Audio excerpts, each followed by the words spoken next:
Bismillahirrahmanirrahim.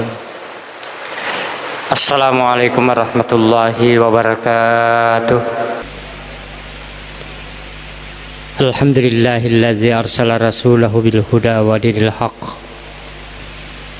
liyuzhirahu 'ala ad-dini kulli walau karihal kafirun walau karihal musyrikun walau karihal munafikun.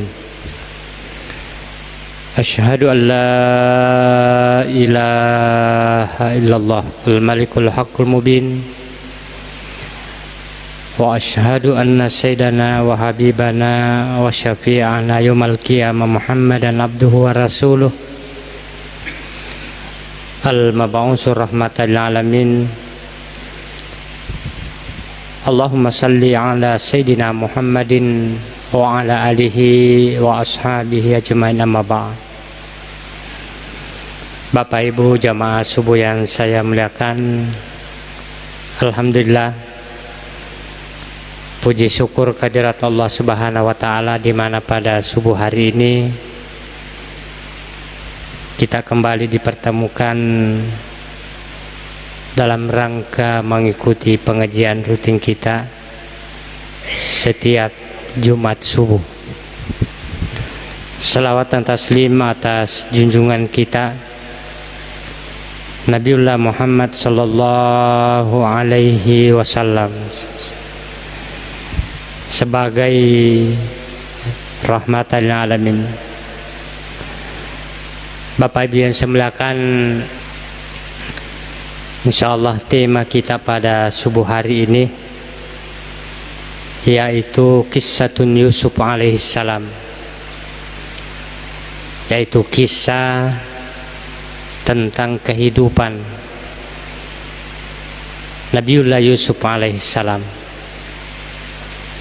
Di dalam hadis Imam Bukhari an Ibnu Umar radhiyallahu anhuma anna Nabiya sallallahu alaihi wasallam qala, bahwa Ibnu Umar atau Abdullah Ibnu Umar, salah seorang anak daripada Umar bin Khattab radhiyallahu anhuma, bahwa sesungguhnya Nabi sallallahu alaihi wasallam pernah bersabda, Al-Karimu Ibnu Karim Yusuf bin Yaqub, bahwa Rasulullah pernah mengatakan yang mulia yang dimaksud itu Nabi Yusuf adalah anak daripada yang mulia dan anak daripada yang mulia. Jadi yang dimaksud di sini Yusuf bin Yaqub. Kenapa Nabi mengatakan yang mulia anak daripada yang mulia? Karena Yusuf itu adalah orang tuanya Nabi Yaqub. Nabi Yaqub juga seorang nabi, dan Nabi Yaqub orang tuanya adalah Nabi Ishak. Nabi Ishak juga adalah nabi. Kemudian Nabi Ishak adalah orang tuanya Nabiullah Ibrahim alaihissalam. Maka Rasulullah mengatakan anak daripada yang mulia, anak daripada yang mulia. Masyiral muslimin wal muslimat rahimakumullah.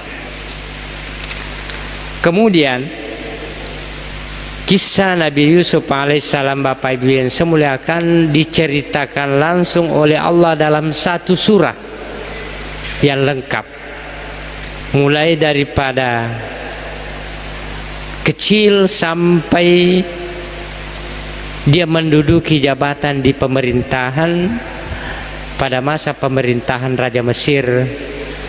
Bapak Ibu yang saya muliakan, di dalam sejarah kehidupan Nabiullah Yusuf alaihissalam ternyata ada 5 masalah yang harus kita pahami, Bapak Ibu yang saya muliakan.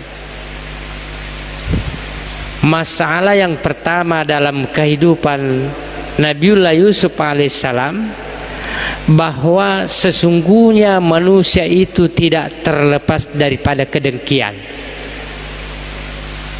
Jangankan antara sesama manusia, antara saudara sendiri, Bapak Ibu yang saya muliakan, ini bisa saja menimbulkan rasa kedengkian. Makanya Allah Subhanahu wa taala menceritakan kepada kita lewat surah Yusuf ayat 7. Bismillahirrahmanirrahim. Laqad kana fi Yusuf wa ikhwanihi ayatul lisailin. Laqad kana fi Yusuf wa ikhwatihi, bahwa dalam kisah Yusuf dan saudaranya ayatul lisailin, ada tanda-tanda kekuasaan Allah bagi orang-orang yang bertanya. Apa tanda kekuasaan Allah Subhanahu wa taala, Bapak Ibu yang saya muliakan? Nanti kita lihat dalam perjalanan Nabi Yusuf bagaimana dia mencapai kedudukan yang mulia. Tidak semudah itu, Bapak Ibu yang saya muliakan. Masyiral muslimin wal muslimat rahimakumullah. Isqalu la Yusuf wa akhu ahabbu ila abina minna. Ketika saudara-saudara Yusuf, Bapak Ibu yang saya muliakan, karena Nabiullah Ya'qub dalam sejarah memiliki 12 anak laki-laki, makanya Allah Subhanahu wa taala mengatakan isqalu, dan ingatlah ketika mereka berkata la Yusuf wa akhuhu ahabbu ila abina minna, bahwa saudara kita Yusuf itu dan Bunyamin, kata saudara-saudaranya ini, ahabbu ila abina, itu sangat dicintai oleh ayah kita daripada kita ini. Jadi mereka merasa antara Nabiullah Yusuf dengan Bunyamin, saudaranya yang dua ini, kedua-duanya merasa lebih dicintai daripada yang lainnya, yang bisa menimbulkan kedengkian, Bapak Ibu yang saya muliakan. Dan inilah banyak terjadi di antara kita. Ketika kita merasa orang tua kita ada yang lebih dicintai daripada kita, terutama dalam hal persoalan warisan, Bapak Ibu yang saya muliakan, itulah bisa memunculkan kedengkian. Kata saudaranya, wa nahnu usbatun, kami ini adalah sekelompok, kami lebih banyak dan lebih kuat. Jadi yang dimaksud di sini 10 orang ini, itulah yang dimaksud sekelompok anak Yakub merasa lebih kuat daripada Yusuf dan Benyamin, Bapak Ibu yang saya muliakan. Lalu dia mengatakan, inna abana lafi dhalalim mubin, sesungguhnya ayah kita itu dalam kesesatan yang nyata, karena mereka lebih mencintai Yusuf dan Bunyamin daripada kita ini yang 10, Bapak Ibu yang saya muliakan. Inilah yang menimbulkan kedengkian kepada saudara-saudara Yusuf, lalu menjadikan dia berpikir bagaimana menghilangkan Yusuf, bagaimana menghilangkan Yusuf dari pandangan orang tuanya, dari hadapan Nabi Ya'qub alaihissalam. Maka di antara mereka ada yang mengatakan, uqtulu Yusuf awitrahu ardan yakhlu lakum wajah abikum. Di antara mereka dalam tafsir ada yang mengatakan, saudaranya yang terbesar, yang lebih tua namanya Rubair, mengatakan, kalau begitu bagaimana kalau kita bunuh saja Yusuf. Inilah hasil kedengkian, Bapak Ibu yang saya muliakan. Atau kalau kita tidak mampu membunuh, awit trahuhu ardan, kita usir dari daerah yang jauh, yahlulakum wajhu abikum, yang jauh dari hadapan bapak kalian.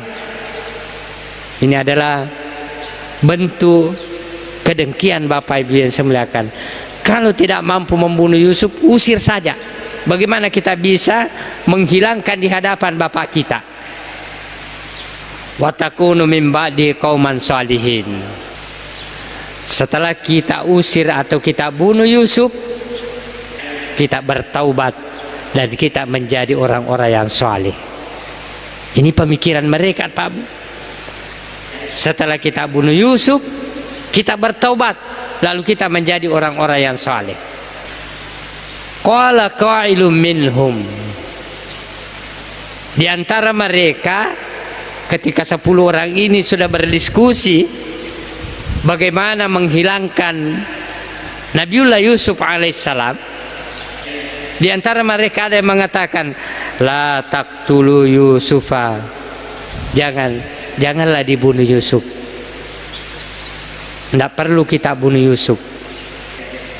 Wa alqu fi ghayabatil jub, bagaimana kalau kita buang saja di sumur. Saya kira ini kisah yang sangat masyhur Bapak Ibu yang saya muliakan.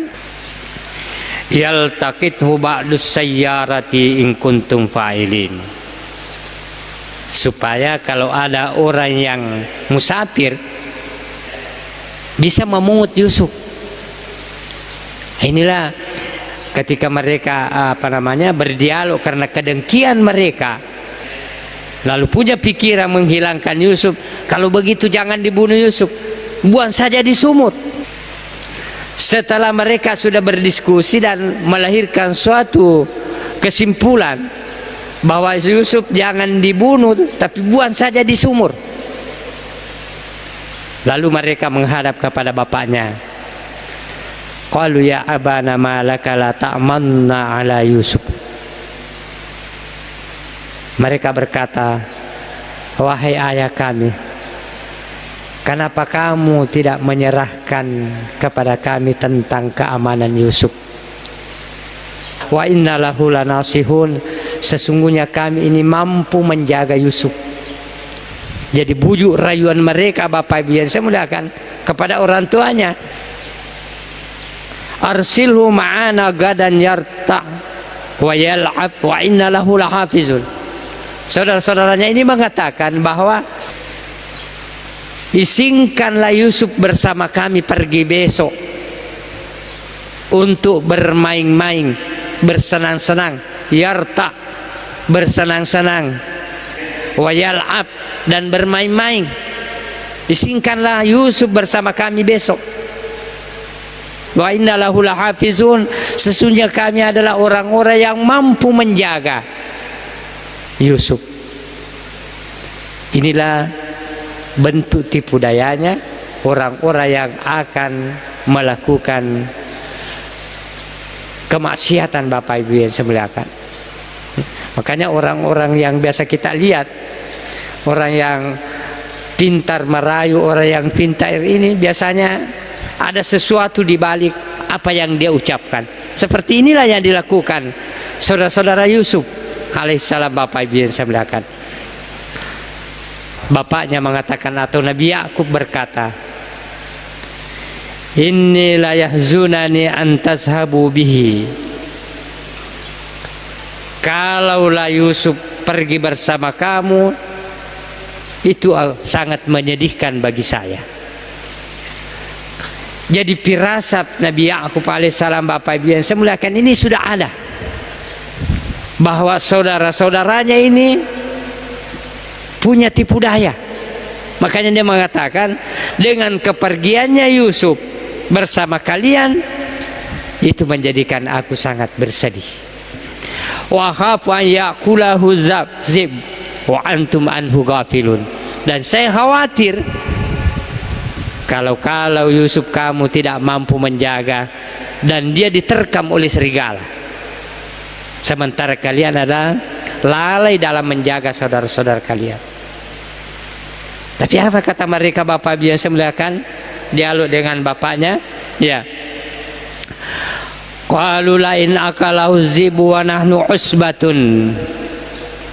Wahai bapakku, kata mereka. Bagaimana bisa diterkam oleh serigala?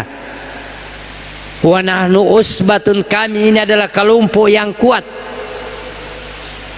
Kami ini adalah 10 orang, kelompok yang kuat. Kalaulah diterkam serigala itu, inna izallah khasirun, tentu kami termasuk orang-orang yang merugi. Inilah tipu daya bagi saudara-saudara Yusuf, Bapak Ibu yang saya muliakan, yang bisa kita pahami bahwa di kalangan manusia memang ada yang memiliki sifat-sifat kedengkian. Jangankan kepada antara sesama manusia, antara saudaranya sendiri bisa saja terjadi sifat-sifat kedengkian seperti yang dilakukan oleh saudara-saudara Yusuf alaihissalam, Bapak Ibu yang saya muliakan. Dalam kisah Yusuf, Bapak Ibu yang saya muliakan, pelajaran yang bisa kita ambil yang kedua, bahwa Yusuf adalah orang yang mampu bersabar. Sabar dalam arti mampu menahan hawa nafsunya. Apakah itu nafsul amarah ataukah itu nafsul birahi, Bapak Ibu yang saya muliakan. Ya, kedua nafsu ini bisa membawa kita kepada jurang ya kemaksiatan. Dan Allah Subhanahu wa taala menceritakan kepada kita dalam surah Yusuf ayat 23. Bismillahirrahmanirrahim. Warawadathu allati huwa fi baitiha an nafsi. Jadi Zulaiha ketika Yusuf selamat dari pembunuhan, Bapak Ibu yang saya muliakan, yang dijatuhkan dalam sumur lalu diambil oleh seorang yang berkepunyaan harta di Mesir namanya Al-Aziz, yang punya istri namanya Zulaiha. Ternyata apa yang terjadi ini ujian yang kedua bagi Nabiullah Yusuf alaihissalam. Warawadathu allati huwa fi baitiha. Zulaiha sendiri yang menggoda huwa Yusuf fi baitiha, di rumahnya. Wa ghallaqatil abwab. Lalu Zulaiha itu tutup semua pintu-pintu agar Yusuf tidak lari dari rumah. Wa qalat haytalaka. Lalu Zulaiha mengatakan, haytalaka, mari ke sini nak. Padahal dia menggoda Yusuf. Tapi Yusuf sudah merasa bahwa apa yang dilakukan oleh Zulaiha ini adalah sesuatu yang bisa mendatangkan kemaksiatan. Dengan godaan Zulaiha yang bisa melakukan kemaksiatan, maka Yusuf mengatakan, qala ma'azallah innahu rabbi ahsana maswaya. Ketika dia sudah merasa digoda oleh Zulaiha karena pintu-pintu rumah semua ditutup, lalu dipanggil Yusuf, Nabiullah Yusuf alaihissalam, Nabi Yusuf mengatakan, ma'azallah, aku berlindung kepada Allah. Innahu rabbi ahsana maswaya, sesungguhnya Tuhanku memperlakukan aku dengan sebaik-baik perlakuan. Artinya apa yang dilakukan oleh Nabi Yusuf ketika diajak oleh Zulaiha, dia memandang perbuatan itu adalah yang pertama perbuatan hina. Yang kedua, kalau dia melakukan apa yang dipanggilkan oleh Zulaiha, berarti dia mengkhianati tuannya Al-Aziz. Makanya Yusuf mengatakan, saya tidak akan melakukan perbuatan itu karena yang pertama bisa aku melakukan kelakuan hina, yang kedua bisa aku mengkhianati tuanku. Sementara Tuhanku, jadi Nabiullah Yusuf sudah memahami yang namanya tauhid ketuhanan kepada Allah Subhanahu wa taala.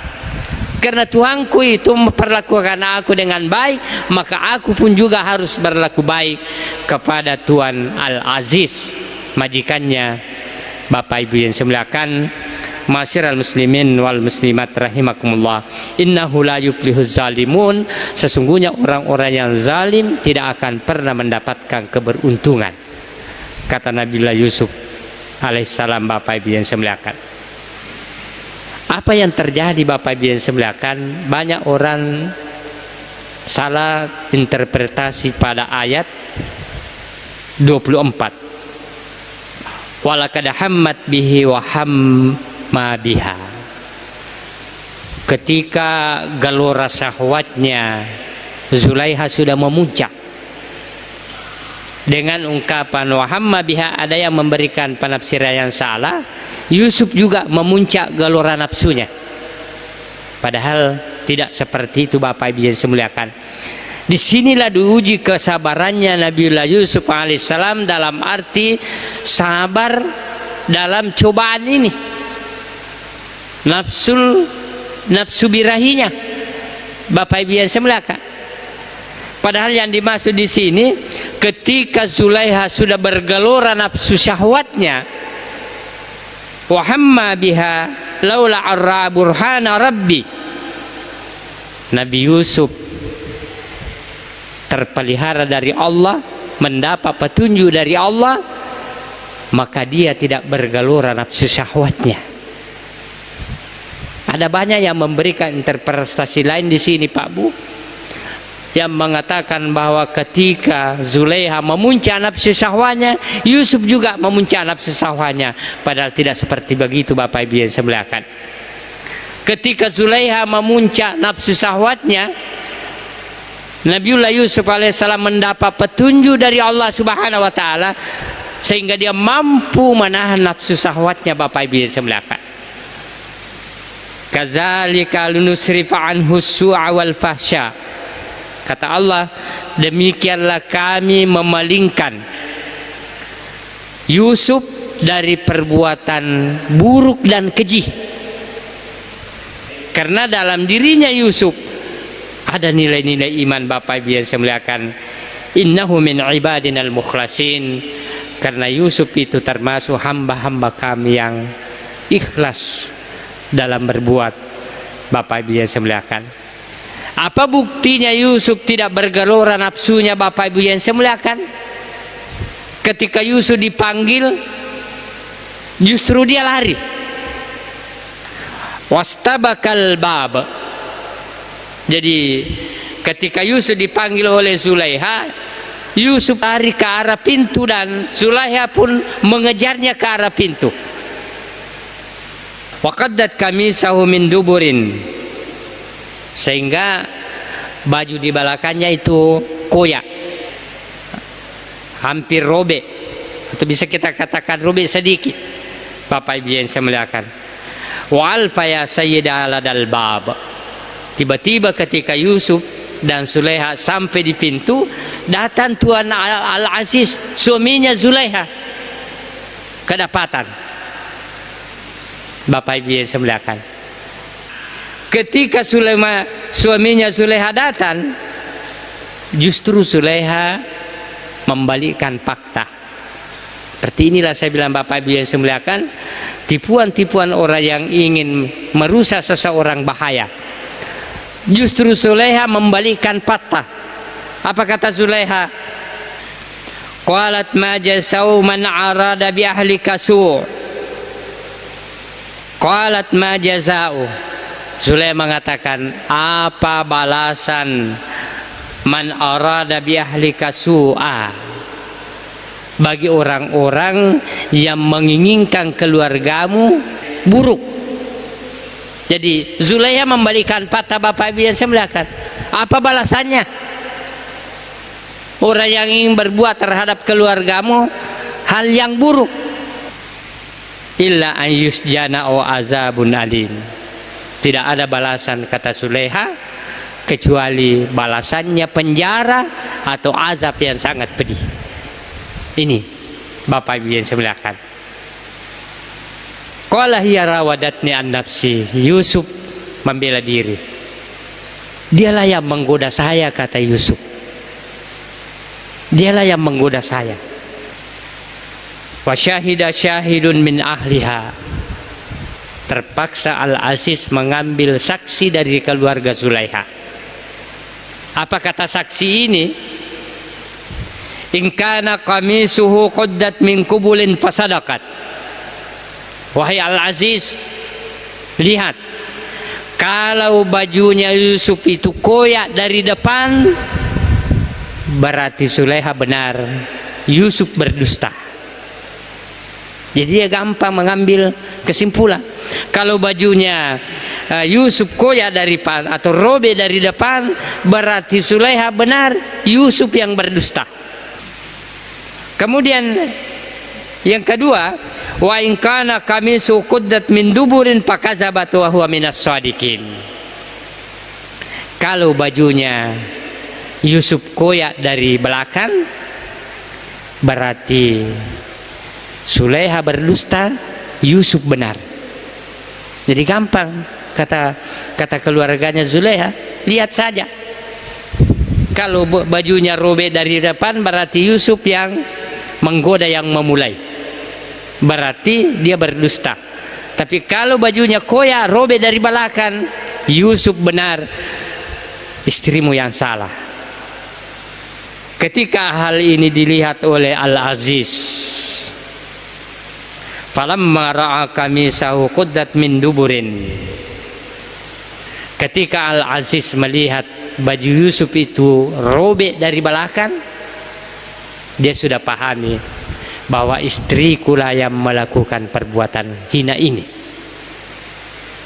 Al-Aziz sangat bijak mengambil keputusan. Bapak Ibu yang semuliakan, apa keputusan Al-Aziz ketika melihat istrinya melakukan seperti ini? Dia mengatakan, qala innahu min kaidikunna inna kaidakunna azim. Sesungguhnya kamulah yang melakukan tipu daya.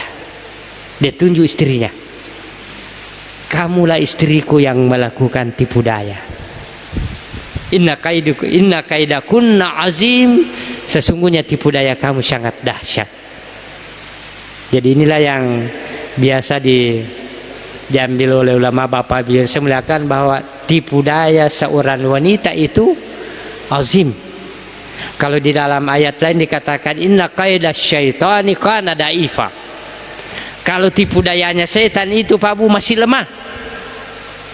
Kalau kita istighfar, kalau kita al-isti'azah, setan itu menjauh.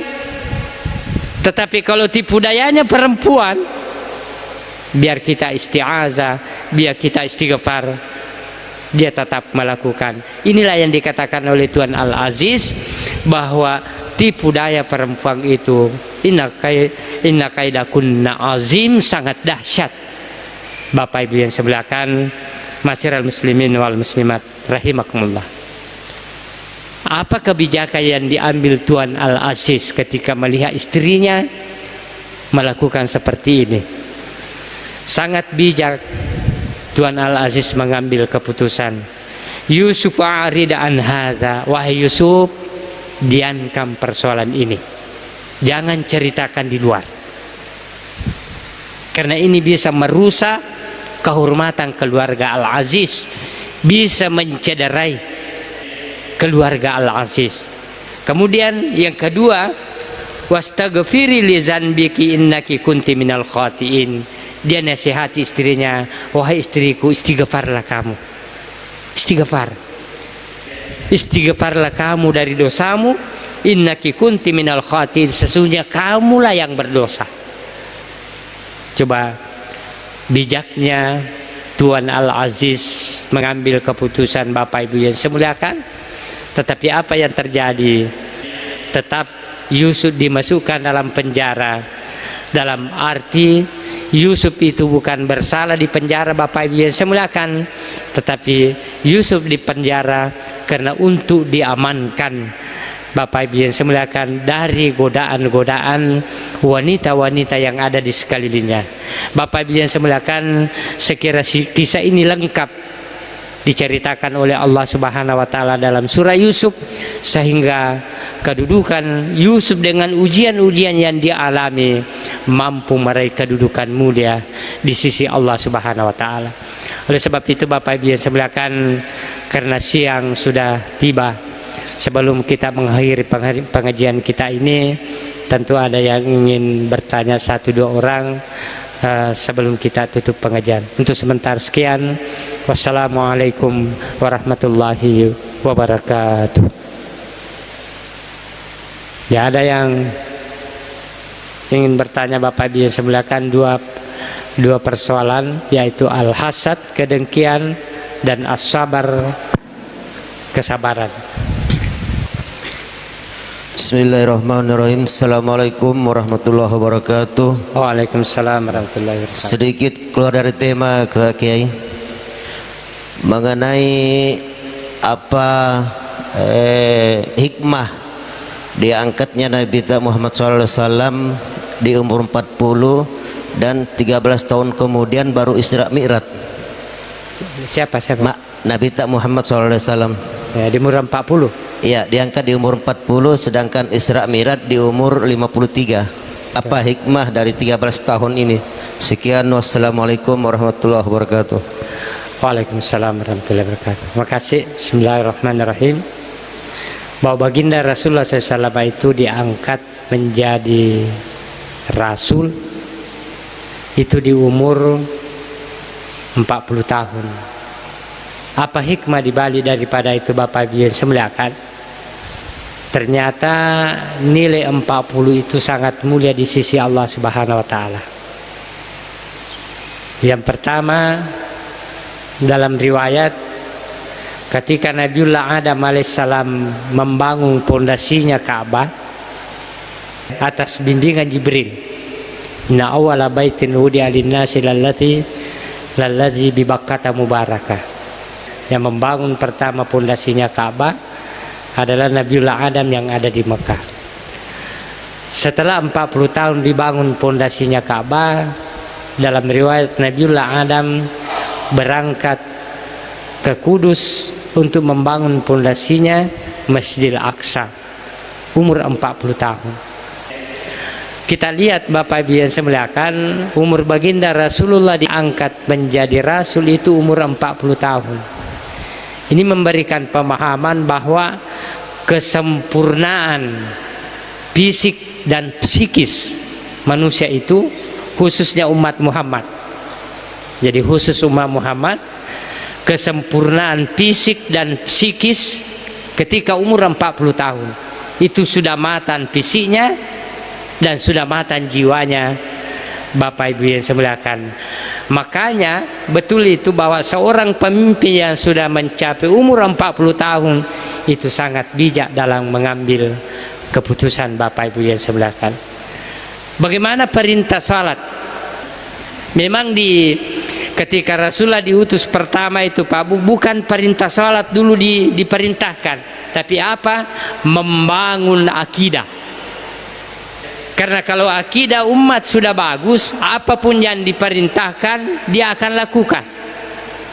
Maka baginda Rasulullah SAW membangun akidah di Mekah itu kurang lebih 15 tahun membangun akidah umat Bapak Ibu yang saya muliakan, sehingga setelah mantap barulah diturunkan perintah salat yang menjadi kewajiban kita. Jadi itu hikmahnya, bahwa Nabi membangun dulu akidahnya umat, bukan dulu kewajiban dalam arti salat. Karena ketika kewajiban langsung turun, akidahnya belum mantap, bisa saja itu diabaikan Bapak Ibu yang saya muliakan. Makanya orang-orang yang mengabaikan salat itu adalah orang-orang yang akidahnya lemah. Tapi orang-orang yang akidahnya sudah mantap, sudah kuat, pasti akan hafizu ala salawati Bapak Ibu yang saya muliakan, senantiasa memelihara salatnya. Sekira seperti itu, wallahu alam bisawab. Terima kasih. Saya lagi Pak Ustaz. Iya. Bismillahirrahmanirrahim. Assalamualaikum warahmatullahi wabarakatuh. Waalaikumsalam. Dari sejarah Nabiullah Yusuf tadi, ini juga sudah terjadi sekarang di media sosial, luar biasa. Ini yang saya mau pertanyakan Pak Ustaz. Ini kan raja luar biasa akhlaknya, hanya sekedar dipenjarakan, itu juga tujuannya untuk mengamankan Nabiullah Yusuf. Nah sekarang kalau kita lihat saat ini di media sosial, ada beberapa suami yang menemukan istrinya ngamar di hotel biasanya, kemudian hukumannya itu ustaz biasa diviralkan, nal DC digagariolo biasanya HP, mungkin entah bagaimana modelnya. Kalau sekarang itu kita lihat ada suami yang menemukan istri, ada yang membunuh, ada juga yang memviralkan. Nah sekarang jika diviralkan seperti ini ustaz, seperti apa hukumnya sama suami terutama? Ini kan bentuk hukuman sebenarnya yang diinginkan sang suami supaya tidak mengulangi hal serupa dengan memviralkan di media sosial. Kira-kira seperti apa hukumnya bagi suaminya? Apakah tidak apa-apa atau seperti apa kalau ditemukan? Ya, terima kasih Ustaz. Terima kasih. Bapak Ibu yang saya muliakan, bismillahirrahmanirrahim. Dalam hukum keluarga, ketika salah seorang atau ketika suami menuduh istrinya itu selingkuh, menuduh saja istrinya, Bapak Ibu yang saya muliakan, tanpa bukti yang nyata, itu dihukum, ada hukumannya. Bidarbin samanuna darban.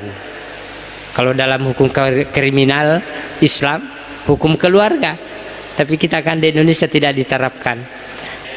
Kalau seorang menuduh tanpa bukti, itu dicambuk 80 derah. Bapak Ibu yang saya muliakan. Kalau menuduh istrinya melakukan mesum, itu harus dia berpisah, Bapak Ibu yang saya muliakan. Jangankan itu, zihar saja, dalam hukum zihar ada namanya zihar, mempersamakan istri kita kepada orang tua atau nenek kita. Contohnya,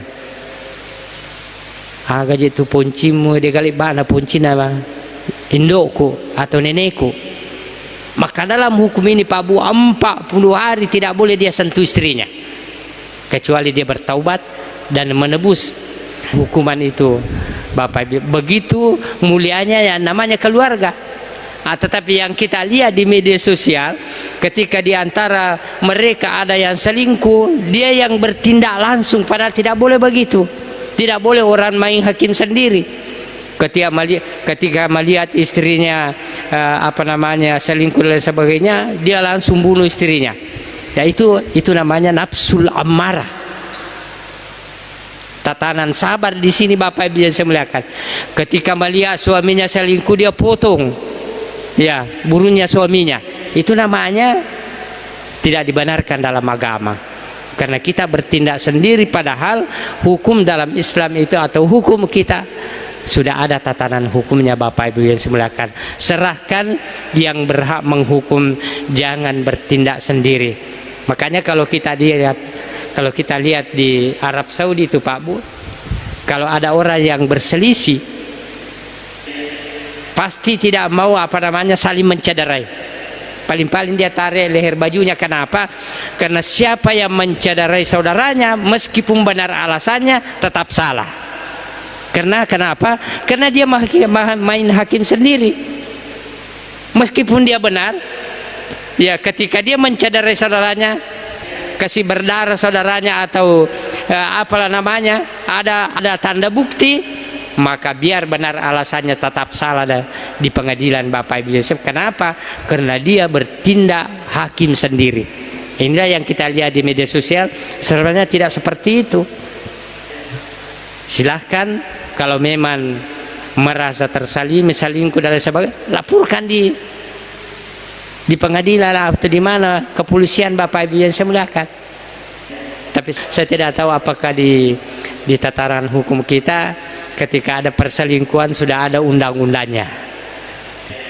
Adakah aturan yang mengatur kalau ada orang selingkuh bisa didamaikan dan lain sebagainya, Bapak Ibu yang saya muliakan? Kalau tidak, adukan di pengadilan agama Bapak Ibu. Jadi salah itu di media sosial, begitu melakukan ini suaminya atau istrinya, dia bertindak sendiri. Bapak Ibu yang semuliakan, ada aturan yang telah digariskan oleh agama kita atau aturan yang telah digariskan oleh negara kita sebagai negara hukum. Saya kira seperti itu. Wallahu a'lam bishawab. Bapak Ibu yang semuliakan, karena siang sudah tiba, saya kira demikian pengajian kita di subuh hari ini. Mudah-mudahan kita senantiasa mendapat hidayah dari Allah Subhanahu wa taala. Bismillahirrahmanirrahim. Alhamdulillahirabbil alamin. Wassalatu wassalamu ala asyrafil anbiya'i wal mursalin sayyidina Muhammadin wa ala alihi wa ashabihi ajmain. Allahumma ighfir lil muslimina wal muslimat wal mu'minina wal mu'minat al ahya'i minhum wal amwat innaka samiun karim mujibud da'wati bi rahmatika ya arhamar rahimin. Allahumma inna nas'aluka imanan da'iman wa ilman nafi'an wa rizqan wasi'an wa halalan tayyiban bi rahmatika ya arhamar rahimin. Rabbana la tuzigh qulubana ba'da idh hadaitana wa hab lana min ladunka rahmah innaka antal wahhab. Rabbana ighfir lana wa liwalidina kama rabbawna shighara bi rahmatika ya arhamar rahimin. Rabbana hab lana min azwajina wa dzurriyyatina qurrata a'yunin waj'alna lil muttaqina imaman. Rabbana zalamna anfusana wa illam taghfir lana wa tarhamna lanakunanna minal khasirin. Rabbana atina fid dunya hasanah wa fil akhirati hasanatan wa qina azabannar. Subhana rabbika rabbil izzati amma yasifun wa salamun alal mursalin walhamdulillahi rabbil alamin. Al-Fatihah. Al-Fatihah. Iyyaka na'budu wa iyyaka nasta'in. Shiratal ladzina an'amta 'alaihim. Wa akhir da'wana alhamdulillahi rabbil alamin. Wallahumma fiq laqwamit tariq. Assalamualaikum warahmatullahi wabarakatuh.